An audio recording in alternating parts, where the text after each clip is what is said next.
रात के 10 बज चुके हैं और मैं हूं आप सभी का अपना शावेज़ मलिक और हाज़िर हूं आप लोगों के सामने फिर से एक क्राइम की कहानी को लेके, एक क्राइम की घटना को लेके।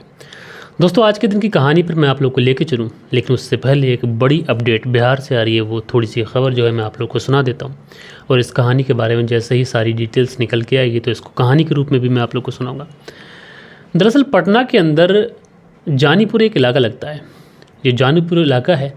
इसी इलाके के अंदर 31 जुलाई साल 2025 यानी इसी गुरुवार को एक फैमिली है। उस फैमिली के अंदर एक महिला है। महिला की एक बिटिया है जो नाबालिग है, और उसका एक 6-7 साल का एक बेटा भी है।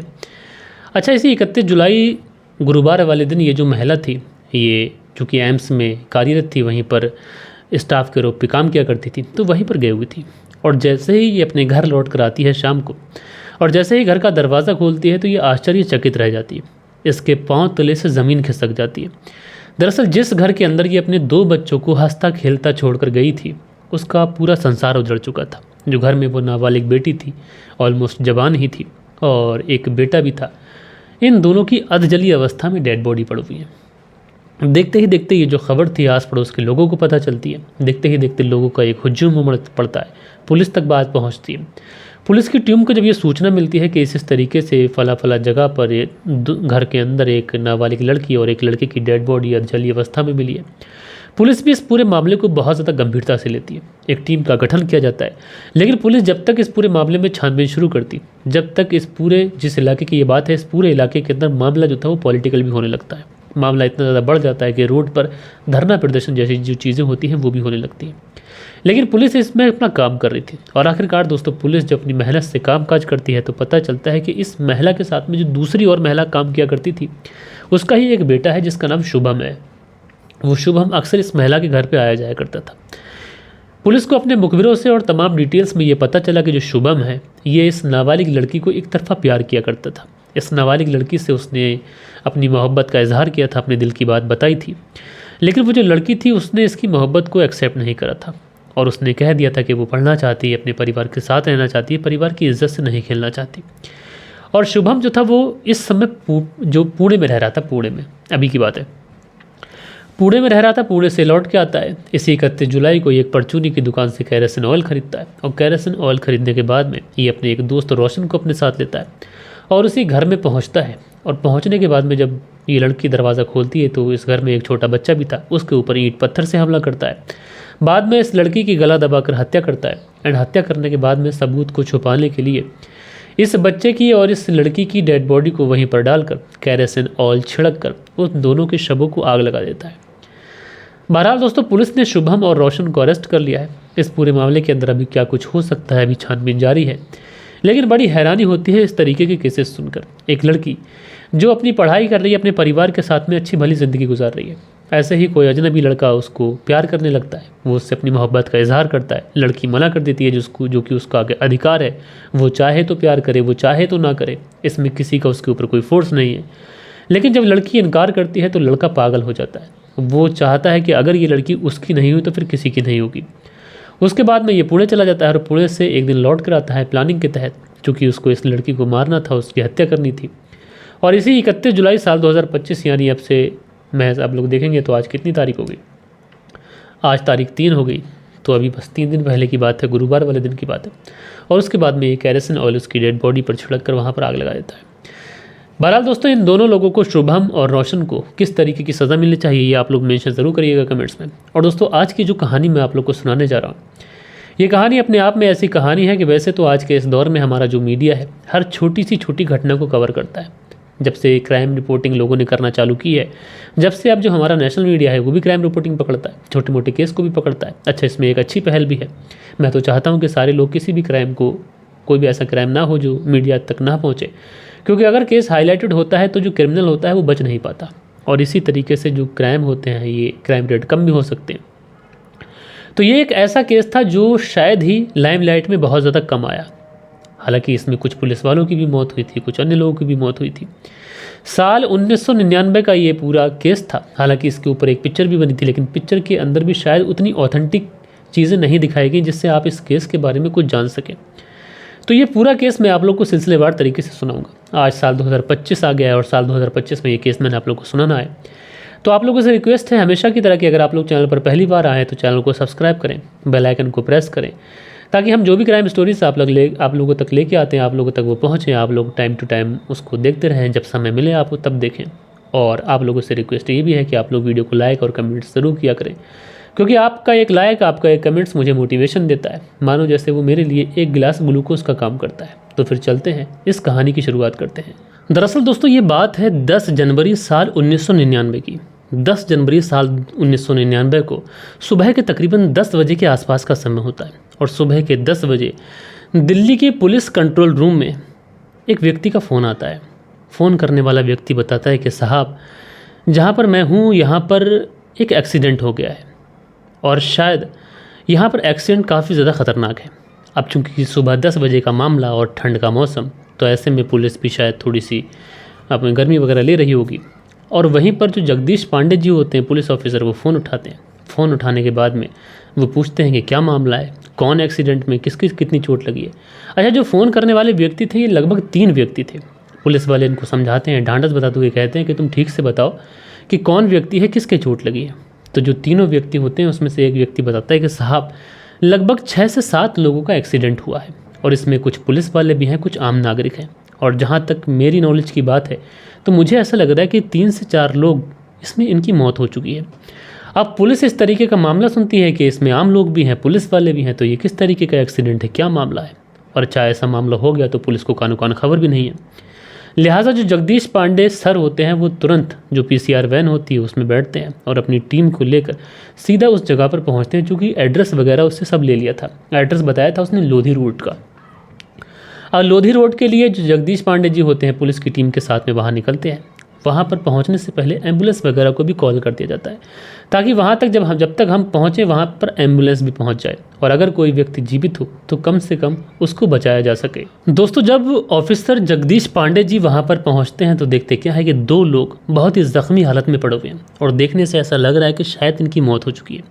उसके बाद में थोड़ी और दूरी पर 2 लोग और पड़े हुए हैं, थोड़ी सी और दूरी पर लगभग 3 लोग और पड़े हुए हैं। अच्छा, जो जगदीश पांडे जी होते हैं उन 7 लोगों को जब ये देखते हैं तो समझ जाते हैं कि ये मामला 4 से 5 लोगों का नहीं है, बल्कि 7 लोग ऐसे हैं जो यहाँ पर बहुत ही ज़्यादा ज़ख्मी हालत में पड़े हुए हैं। लिहाजा जगदीश पांडे जी होते हैं वो इन लोगों की अपने हिसाब से नब्ज़ टटोलते हैं। तो इन 7 लोगों में वो पाते हैं कि 4 लोग ऐसे हैं जिनकी मौत हो चुकी है, यानी 4 लोगों की मौत हो चुकी है और 3 लोग ऐसे हैं जिनकी शायद सांसें चल रही हैं। लिहाजा जो जगदीश पांडे जी होते हैं वो इस मामले में कोई भी रिस्क लेना नहीं चाहते थे। इन 7 लोगों को वो अपनी PCR वैन में डालते हैं और उसके बाद में हॉस्पिटल की तरफ चल पड़ते हैं। अब चूंकि जो जगदीश पांडे जी होते हैं उनके पास में और कोई रास्ता तो था नहीं, क्योंकि ये घटना जहाँ पर हुई थी, जो एक्सीडेंट 7 लोग जहाँ पर पड़े हुए थे, वहाँ पर दूर दूर तक कोई दिखाई नहीं पड़ रहा था। तो ऐसे में किसी से मदद लेना या फिर किसी से पूछताछ करना ये तो अभी पॉसिबल था नहीं। लिहाजा जगदीश पांडे जी उन सबको हॉस्पिटल लेके पहुँचते हैं। ट्रीटमेंट शुरू होता है तो जो डॉक्टर्स होते हैं कायदे से इसमें से 6 लोगों को मृत घोषित कर देते हैं और एक व्यक्ति ऐसा था जो शायद अभी ज़िंदा था। अब कायदे से दोस्तों ये कोई छोटी घटना नहीं थी जिसमें 6 लोगों की मौत हो चुकी थी, एक व्यक्ति शायद अभी ज़िंदा था। अब दोस्तों ऐसे में उसमें कुछ पुलिस वाले भी शामिल थे, कुछ वैसे लोग भी थे। तो जो जगदीश पांडे जी होते हैं उनको शुरुआत में ये भी लगता है कि हो सकता है कि कोई व्यक्ति ऐसा हो जो कुछ गलत काम कर भाग रहा हो, पुलिस वालों ने उसको रोकने की कोशिश की हो, उसके बाद वो इनको उड़ाकर या सीधा एक्सीडेंट कर वहाँ से निकल गया हो। या फिर ये भी हो सकता है कि नॉर्मली कोई व्यक्ति आता हो और उसकी गाड़ी के साथ में एक्सीडेंट हो गया हो। लेकिन तमाम तरीके के जो सवाल थे ये जगदीश पांडे जी के जहन में तो चल रहे थे, लेकिन उसी समय इनके जहन में आता है कि एक बार क्राइम सीन को फिर से चेक करना चाहिए। लिहाजा ये तुरंत अपनी PCR वैन उठाकर तुरंत उस क्राइम सीन पर वापस भागते हुए पहुँचते हैं। और वहाँ पर जाने के बाद में चूँकि 10 साढ़े 10 बजे का समय था, जनवरी का महीना था, तो उस समय जो धुंध होती है, जो कोहरा होता है, वो बहुत ज़्यादा था। तो ये अपनी मोबाइल फ़ोन की टॉर्च जलाकर या फिर इनके पास में जो टॉर्च थी उस टॉर्च को जलाकर ये देखने की कोशिश करते हैं कि यहाँ पर घटनास्थल पर कुछ है या नहीं है। तो जैसे ही ये टॉर्च जलाते हैं तो इनको ऐसा लगता है कि कुछ चिलकनी चीज़ जो है वो इस रोड पर पड़ी हुई है, जिससे वो टॉर्च की रोशनी जो है वो रिफ्लेक्ट होकर वापस इनकी तरफ आ रही है। अब ऐसे में ये उस चिकनी चीज़ के पास पहुँचते हैं, चमकती हुई चीज़ के पास। अब जैसे ही पास पहुँचते हैं उसको उठाने की कोशिश करते हैं तो इनको पता चलता है कि यार ये तो मोबिलाइल है, जो गाड़ी में पड़ता है वो मोबिलाइल। अब ऐसे में ये मोबिलाइल इतनी बड़ी तादाद में यहाँ पर पड़ा हुआ है। अच्छा, उसके बाद में ये देखते हैं कि जो मोबिलाइल है ये रोड की एक दिशा में को जा रहा है। अमूमन रोड जो होता है वो एक साइड में होता है, फिर दूसरी साइड में होता है, यानी एक जगह पर हम खड़े हुए हैं तो उस रोड के दो रास्ते, एक उधर जा रहा है एक इधर जा रहा है। तो ऐसे में जिस साइड पर वो मोबिलैल गिरता हुआ जा रहा था उस साइड पर ये जगदीश पांडे चलने लगते हैं। थोड़ी दूर तक तो इनको लगता है कि जो मोबिलैल है ये बहुत ज़्यादा तेज़ रफ्तार में गिरा है, लेकिन जैसे ही थोड़ा और आगे बढ़ते हैं तो कहीं पर थोड़ी मोटी बूंद, फिर मोटी बूंद, फिर मोटी बूंद, फिर थोड़ा और आगे पहुँचते हैं तो वहाँ पर पतली पतली बूंद दिखाई पड़ने लगती है। अच्छा, इसी बीच में इन्हें एक गाड़ी की टूटी हुई नंबर प्लेट भी मिलती है, जिसको ये उठाकर अपने पास में बहुत ही सावधानीपूर्वक रखते हैं। इनको लगता है कि शायद इस केस के अंदर ये नंबर प्लेट भी अहम रोल अदा कर सकती है। अब दोस्तों, उस मोबिलैल की बूंद का पीछा करते करते जो जगदीश पांडे जी होते हैं ये तकरीबन 5 किलोमीटर तक उस मोबिलैल के बूंद के पीछे पैदल पैदल चलते हैं, और आखिरकार जहाँ पर वो मोबिलैल की बूंद रुकती है वो एक ऐसा इलाका था जो काफ़ी ज़्यादा पॉश इलाका था, यानी जहाँ पर उद्योगपतियों, बिजनेसमैनों, ऐसे बड़े बड़े लोगों के घर थे। अब ऐसे पॉश इलाके में जाकर उस बूंदों की, मोबिलैल की जो बूंदें गिर रही थी उसका रुक जाना, अब फिर एक दो बूंदें और दिखाई पड़ती हैं, थोड़ा सा आगे बढ़ते हैं तो जो जगदीश पांडे जी होते हैं वो एक घर तक पहुँचते हैं।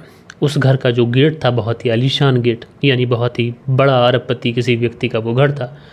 अब जगदीश पांडे जी होते हैं वो उस गेट के सुराख से अंदर झांकने की कोशिश करते हैं कि आखिरकार क्या इसके अंदर वो गाड़ी मौजूद है जिससे एक्सीडेंट हुआ है। तो उसके बाद में वो देखते क्या है कि एक BMW गाड़ी है और उसको उसका नौकर धो रहा है। लिहाजा जो जगदीश पांडे जी होते हैं बहुत मुश्किल से अपने दिल पर हाथ रखकर उस जो नौकर होता है उसको बुलाते हैं, और बुलाने के बाद में कहते हैं कि तुम इस गाड़ी को क्यों धो रहे हो। तो जो नौकर होता है वो कहता है कि मालिक ने कहा है मुझे धोने के लिए, इसलिए मैं धो रहा हूँ, दरअसल एयरपोर्ट जाना है। अच्छा, ये जो घर था ये बहुत ही ज़्यादा बड़े और बहुत ही ज़्यादा रिस्पेक्टेबल पर्सन का घर था। ये पर्सन थे यशम नंदा, और इनके एक बेटे हैं सुरेश नंदा, ये उनका घर था। अब दोस्तों, ये चूँकि इंडियन आर्मी से बिलोंग करते थे तो ऐसे में जो पुलिस ऑफिसर थे जगदीश पांडे जी वो इस पूरे मामले को आगे बढ़ाने के लिए, इसमें पूछताछ करने के लिए अपने आला अधिकारियों को भी फ़ोन करते हैं, और उसके बाद में इस पूरे मामले में छानबीन की जाती है। तो पता ये चलता है कि इस गाड़ी को सुरेश नंदा के बेटे, जिनका नाम संजीव नंदा था, वो चला रहे थे, और उनके साथ में उनके दो दोस्त थे, सिद्धार्थ और माणिक। दरअसल ये लोग एक पार्टी करने के लिए गए हुए थे। हालांकि जो संजीव नंदा जो गाड़ी चला रहे थे उनकी माँ ने उनसे कहा भी था कि बेटा आज तुम गाड़ी मत चलाना क्योंकि तुमने ड्रिंक कर रखा है। अब ऐसे में फिर भी वो गाड़ी चलाते हैं, और गाड़ी चलाने के बाद में दोस्तों में किसी बात को लेकर बहस लगती है कि गाड़ी कितनी भगाई जा सकती है, और इसी दौरान वो एक्सीडेंट होता है। उस एक्सीडेंट में एक पुलिसकर्मी जो कि बैरिकेडिंग लगाता है वो उड़ता है। उसके बाद में अन्य लोग जो फुटपाथ पे होते हैं वो होते हैं, यानी इसमें टोटल 6 से 7 लोगों की मौत हो जाती है। मामला कोर्ट में पहुंचता है, यानी 9 साल तक ये केस चलता रहता है। साल 2008 में इसका फैसला आता है, और इसमें जो संजीव नंदा जो मुख्य किरदार था, जो गाड़ी चला रहा था, उसको 5 साल की सज़ा होती है। अब जैसे ही इतने ज़्यादा मशहूर केस में, जिस केस ने इतनी ज़्यादा सुर्खियाँ बटोरी, इतना ज़्यादा न्यूज़पेपर में हर जगह हेडलाइंस का हिस्सा बना, उस केस के अंदर फैसला आया 5 साल की सज़ा। तो ऐसे में जो ह्यूमन राइट्स वाले लोग होते हैं वो इस केस को चैलेंज करते हैं हाई कोर्ट में। अब जब हाई कोर्ट में मामला पहुंचता है तो वहाँ पर हाई कोर्ट एक अजीब फैसला सुनाता है, यानी इस केस में जो 5 साल की सज़ा हुई थी उसको कम कर 2.5 साल की सज़ा कर दी जाती है। अब साल 2009 में ये जो संजीव नंदा था ये जेल जाता है, लेकिन आप हैरानी करेंगे कि ये पूरी सज़ा भी नहीं काटता है, और मात्र 19 महीने के अंदर जो जेल होती है उससे इसे बरी कर दिया जाता है इसके अच्छे बर्ताव की वजह से। अब दोस्तों, जो ह्यूमन राइट्स वाले लोग होते हैं वो इस मामले को सुप्रीम कोर्ट में चैलेंज करते हैं। उनको उम्मीद होती है कि शायद सुप्रीम कोर्ट से कुछ अच्छा फैसला मिले, लेकिन सुप्रीम कोर्ट ये कहते हुए इनकार कर देता है इस केस के अंदर कि ऑलरेडी वो व्यक्ति सज़ा पा चुका है तो उसको अब हम सज़ा और नहीं दे सकते। साथ के साथ इतना कर सकते हैं कि जो यशम नंदा हैं और जो उनके बेटे सुरेश नंदा हैं और संजीव नंदा से चूँकि ये पूरा कांड हुआ है तो उनकी फैमिली से 50 लाख रुपए लेकर जो मरने वाले व्यक्ति हैं उनके परिवार वालों को दिए जा सकते हैं। अब दोस्तों, इतनी बड़ी फैमिली, उसके लिए 50 लाख रुपए क्या ही है। तो उसके बाद में वो 50 लाख रुपए आनन फान में वो फैमिली मुहैया कराती है। अब उसके बाद में जो सुप्रीम कोर्ट से फैसला सुनाया जाता है वो यही सुनाया जाता है कि जो संजीव नंदा हैं ये 2 साल तक समाज सेवा करेंगे, और समाज सेवा करने के बाद में ये हमारे पास में सबमिट भी करेंगे। बहरहाल दोस्तों, ये एक ऐसा केस था जिस केस के अंदर कहीं से भी कोई सही तरीके से अगर देखा जाए, चूँकि ह्यूमन राइट्स वालों को ऐसा लग रहा था कि इसमें बड़ी सज़ा होगी, लेकिन यहाँ पर कुछ भी नहीं हुआ। और यहाँ पर आप लोग देख सकते हैं कि पैसा और पावर, ये चीज़ें ऐसी होती हैं कि इंसान इतना बड़ा 6 से 7 लोगों की मौत हुई और उसको सज़ा क्या मिली, महज 19 महीने। बाकी दोस्तों, आप लोग इस पूरी स्टोरी के बारे में क्या कहना चाहते हैं, अपनी राय दीजिएगा। और इस स्टोरी के ऊपर एक बहुत फेमस मूवी बनी है जो काफ़ी ज़्यादा हिट भी हुई, जॉली LLB। इसमें अरशद वारसी ने अच्छा किरदार निभाया। लेकिन बड़ी हैरानी होती है कि उसके अंदर भी ये चीज़ें नहीं दिखाई गई कि मरने वाले व्यक्ति कौन थे, कहाँ से आए थे, उनके क्या नाम थे।